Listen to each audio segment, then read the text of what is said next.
अब हम basic Microsoft Excel A to Z course के 5वें चैप्टर के सेकंड पार्ट में हैं। इस पार्ट में मैं आपको पाई चार्ट, डोनट चार्ट ये सब बनाना सिखाऊंगा। लेकिन उसके पहले आप ये देखिए कि इसका यूज कहाँ है। हर इलेक्शन में आप ऐसा चार्ट देखते हैं, ये बताता है कि इस पार्टी का शेयर कितना है, दूसरे पार्टी का सीट शेयर कितना है। तो एक तरह से ये शेयर बताता है। ये पाई चार्ट है, काफ़ी यूज होता है कोई भी इलेक्शन रिजल्ट में, तो आप इसको देखते ही होंगे। तो अभी मैं आपको ये बनाने सिखाता हूँ कि आप इसको कैसे बनाते हैं। तो ये देखिए, जैसे ये सचिन है, इसका जो है फिजिक्स में, मैथ में, केमिस्ट्री में, लैंग्वेज में कितना स्कोर आया ये है। आप इसको बताना चाहते हैं कि इसने जो टोटल स्कोर किया है उसमें कितना फिजिक्स से आया, कितना मैथ से आया, लाइक दैट। तो आप इसको क्या कीजिए, ऐसे सिलेक्ट कीजिए और सिलेक्ट करने के बाद इंसर्ट में जाइए और मैं बोलूँगा फिर से एक बार रिकमेंडेड चार्ट पे जाइए। अब देखिए ये 2-3 बता रहा है रिकमेंडेड चार्ट। सबसे बेस्ट होगा आप ये सिलेक्ट कर लीजिए, क्योंकि आप कंट्रीब्यूशन बताना चाहते हैं। आपने इसको जैसे ही सिलेक्ट किया, ये कंट्रीब्यूशन होके आ गया, ये फिजिक्स स्कोर ये कैसा है, कितना है, सब आ गया।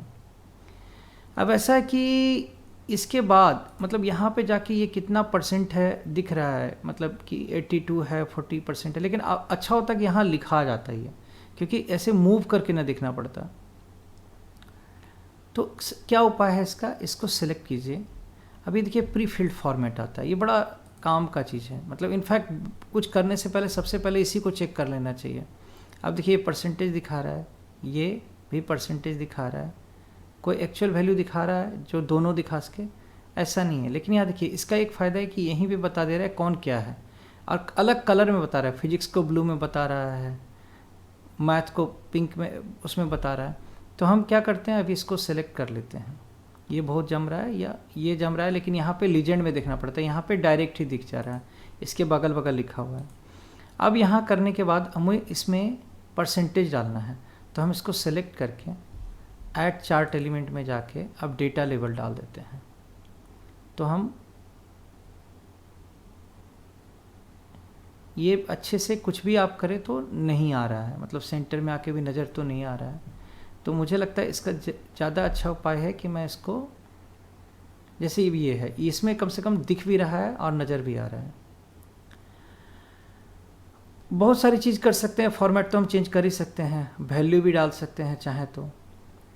जैसे अगर वैल्यू भी डालना हो तो उसका भी एक तरीका है, बट कभी कभार बहुत ज़्यादा डालने से ये बुरा भी, अपना पर्पस भी ख़त्म कर देता है। क्योंकि पाई चार्ट का पर्पस होता है परसेंटेज ही देखना।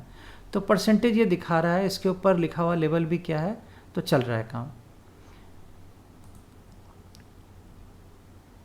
ये भी दिखा रहा है आपको परसेंटेज, लेकिन ये ज़्यादा ही मतलब इस पाई के पर्पस को ख़त्म कर दे रहा है। अब देखिए ये बड़ा अच्छा है, इसमें सब कुछ आपको परसेंटेज वगैरह सब लिख के दिखा रहा है अच्छे से, और कलर में भी आ रहा है। तो ये काफ़ी अच्छा हो गया, मतलब दिख भी रहा है और नीचे परसेंटेज भी लिखा है, तो काम चल रहा है। अब मैं आपको एक चीज़ और बताऊँ, जैसे कभी कभी आपको लगता है ना ये इससे ज़्यादा अच्छा होता है कि सिर्फ साइड साइड बाउंड्री होता है और काम चल जाता है, तो उसको बोलते हैं डोनट चार्ट। और उसका उपाय क्या है, आप जाइए चार्ट में, राइट, आप इंसर्ट चार्ट में जाइए। अब देखिए ये चार्ट है ना, पिवट चार्ट, ये आपने देखा है अभी। इसको ही सिलेक्ट करके अगर मैं ये सिलेक्ट कर लूँ ना, तो अब ये डोनट चार्ट हो गया। डोनट जैसे डोनट दिखता है ना, ऐसा डोनट जैसा दिखता है ये। और डोनट चार्ट दिखने से क्या है ना कि आपको अब ये थोड़ा, अभी इसको मैं फॉर्मेट करूँगा तो ये अच्छा दिखेगा। अभी आप इसको देखिए, मैं जरा डोनट चार्ट का फॉर्मेट करके बताता हूँ आपको। अब ये देखिए ये डोनट चार्ट का फॉर्मेट आने लगा। अब इस डोनट चार्ट में जो आपको ठीक लगे, अच्छा लगे, आप उसको दिखा सकते हैं। या आपको लगता है सिर्फ परसेंटेज ही दिखाना काफ़ी है, तो वो दिखा सकते हैं, जो भी आपको जमे। जैसे ये अच्छा लगा तो आपने ये कर लिया। अब ये है कि ये आपने बना लिया, ये सचिन के लिए है। अगर आपको ये राजेश के लिए बनाना पड़ता तो आप क्या करते, आप इसको कुछ नहीं, ऐसे सेलेक्ट करके ना इसको नीचे कर दीजिए, ये दूसरे का हो गया। लेकिन अगर आप गौर कीजिए तो जो पहला वाला मैंने आपको दिखाया था डैशबोर्ड ना, उसमें आप जो भी डालते, मतलब उसके लिए ये बन जाता है, राइट। अब ये कैसे बन रहा है, देखिए ये डोनट चार्ट है ना, वो बन सिर्फ इसी डेटा पे रहा है।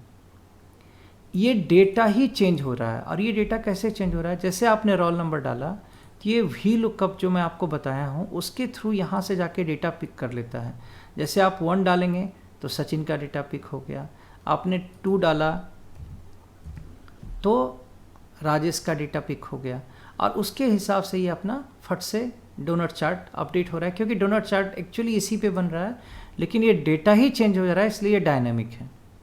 तो इस तरह से आपका ये फ्रंट पेज चल रहा था। जैसे ही आपने जो चेंज किया मतलब उसका डेटा आ गया, किसको कितना आया है। तो ये आपका इस तरह से आपने डोनट चार्ट बनाया, उसकी फॉर्मेटिंग वगैरह की।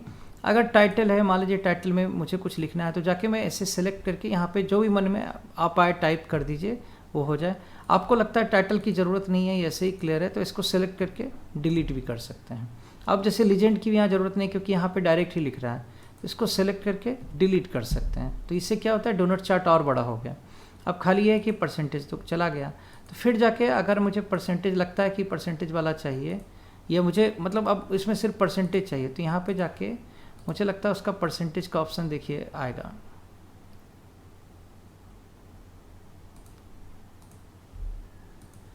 तो अभी मैं आपको बताता हूँ कि इसमें परसेंटेज और एक्चुअल वैल्यू डालना है तो कैसे करेंगे। हालांकि जैसे मैंने पहले ही बोला था कि पाई चार्ट का पर्पस होता है सिर्फ आप एक्चुअली परसेंटेज दिखाएं, सब कुछ दिखाएंगे थोड़ा गंदा दिखता है, लेकिन तभी मैं दिखाने के लिए दिखाता हूँ कैसे करते हैं। तो आप इसको सेलेक्ट कीजिए, अब इसको राइट क्लिक कीजिए, बोलिए फॉर्मेट डेटा लेवल। अब यहाँ आए, अब देखिए यहाँ पे क्या बोल रहा है, category name and save leader line. अब यहाँ पर आप वैल्यू देखिए, वैल्यू करते ही जो एक्चुअल वैल्यू था वो नज़र आ गया। एंड अगर परसेंट चाहें तो ये परसेंट ऐसे आ गया। लेकिन एक देखिए दोनों आने पर भी थोड़ा देखने में दिक्कत हो रहा है। जैसे ये देखिए 19% यहाँ पे वो दूर चला गया, मतलब इसको फिर फॉर्मेट करनी पड़ेगी, वैसा करना पड़ेगा, ज़्यादा दिखाने पे दिक्कत होता है। और इसको सेलेक्ट करके थोड़ा बड़ा करने की कोशिश कीजिए, देखिए शायद दोनों दिख जाए एक साथ। यहाँ पर करने भी देखिए ये दिख रहा है ठीक, ये 78 दिख रहा है, ये यहाँ भी देखने में दिक्कत है। फिर इसको ऐसे इंडिविजुअली भी मूव कर सकते हैं ताकि दिख जाए, लेकिन हाँ ये काफ़ी मेहनत का काम है। और जैसा मैंने आपको बोला था कि पर्पस होता है वो चार्ट का, ये होता है कि वो परसेंटेज दिखाएं। तो मैं इसको सेलेक्ट करके ना, मतलब अभी फिर से जो मैंने डेटा वैल्यू मतलब है ये डेटा वैल्यू, इसको फॉर्मेट में जाता हूँ, फॉर्मेट डेटा लेवल में, और मैं इसमें वैल्यू हटा देता हूँ। अब परसेंटेज आ रहा है, साफ साफ दिख रहा है। लेकिन अगर किसी को मन हो कि नहीं उसको वैल्यू भी देखना है और चार्ट में ही देखना है, तो उसका एक तरीका और है।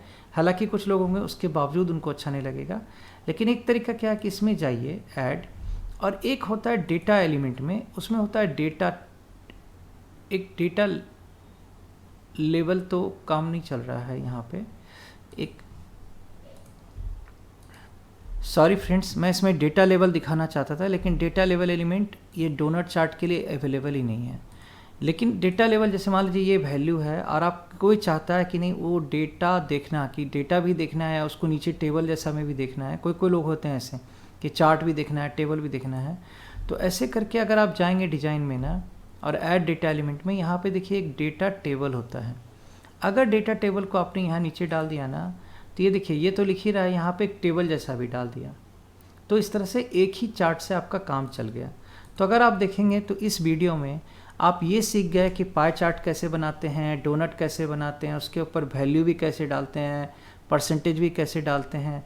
और मैंने आपको एक चीज़ और रिकमेंड किया कि आप एक्चुअली टू मच इस पर डालिए नहीं, अच्छा दिखता नहीं है वो। फिर मैंने आपको डेटा लेवल भी डालने बताया, और इस वीडियो में मैंने आपको ये भी बता दिया कि अगर इसको डायनेमिक बनाना है तो कैसे मैं यहाँ पे वी लुकअप से वैल्यू ला रहा हूँ। तो जैसे ही मैं रोल नंबर चेंज करता हूँ ये डोनट चार्ट करेक्ट हो जाता है, जिस आदमी का के लिए डोनट चाहिए, डोनट चार्ट चाहिए, उसका बन जाता है, क्योंकि इसका डेटा ही चेंज हो जा रहा है।